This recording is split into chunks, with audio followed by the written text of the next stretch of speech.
তারা কিন্তু পঞ্চগড় জোর কোর্ট থেকে প্রশ্ন হবে এখানে করি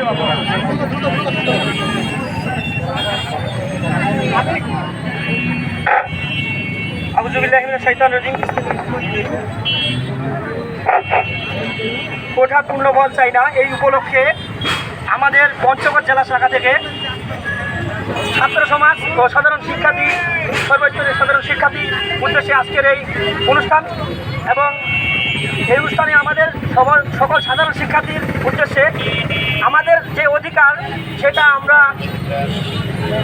আদায়ের লক্ষ্যে আমরা আজকে সকল শিক্ষার্থীবৃন্দ আমাদের এই আয়োজনে সবাইকে সালাম, আসসালামু আলাইকুম।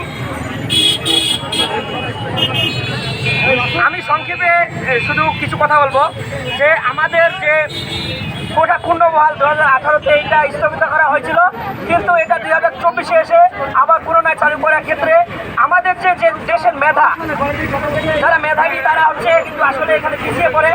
একটা কথা, এমনি তো কোঠার বাস তার উপরে প্রশ্ন ফাঁস, এমন বিষয়টা আমাদের বাংলাদেশের শিক্ষা ব্যবস্থা এমন পর্যায়ে চলে গেছে যে আমরা কৃষকের ছেলে কৃষক, কৃষকের ছেলে কৃষক, ওই যে রিক্সাওয়ালা ছেলে রিক্সাওয়ালা এবং হচ্ছে সাধারণ যেরকম বাবা তার সন্তান সেই রকম পর্যায়ে চলে যাবে। তো আমরা চাচ্ছি না যে আমাদের যে একটা অধিকার, এই যে লেখাপড়া করতেছি আমরা কিসের আশায় করতেছি? আমরা একজন দেশের নাগরিক, আমরা দেশের নাগরিক হিসাবে যেমন আমাদের একটা ভোট দেওয়ার অধিকার আছে, তেমনি আমাদের লেখাপড়া করে আমাদের যোগ্য স্থানে যাওয়ার অধিকার আছে কিনা? আমরা চাই মেধার মাধ্যমে আমাদের মূল্যায়ন করা হোক। আমি মানি দেশকে, আমি ভালোবাসি। আমি 1952 সালে দেখিনি, 2018 দেখেছি, 2024-এ দেখেছি আমাদের মতো। আমরা চাই 2024 সালে 1952 সালের মতো যেমন ছাত্র সমাজ জেগেছিল, 2024-এও জেগেছে। ছাত্র সমাজের মতো আন্দোলন কেউ কোনোদিন করতে পারেনি আর পারবেও না। আর আমার কাছ থেকে ছাড় পাওয়া গেলে ছাত্র আন্দোলনের কাছ থেকে ছাড় পাবে না ইনশাল্লাহ। আমরা সবসময় সত্যের পথে আছি, সত্যের পথে থাকবো। এটা যদি আমাদের দেশের জন্য সেদিন রফিক শফিক জীবন দিয়েছিল, আজকে যদি আমার আর্থিককে দিতে হয় আমি ইনশাল্লাহ দিব। দিবে না? অবশ্যই দিবে।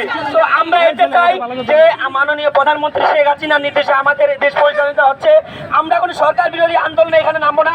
আমাদের যে ন্যায্য অধিকার, আমরা আমাদের ন্যায্য অধিকার আদায়ের লক্ষ্যে আমরা আমাদের কাজ করতে যাচ্ছি। যে আমাদের মুক্তিটা কোনো থাকবে না কেন? থাকবে। তারা তাদের যেহেতু দেশ স্বাধীন করেছে তাদের থাকবে, আমাদের উপরে থাকবে।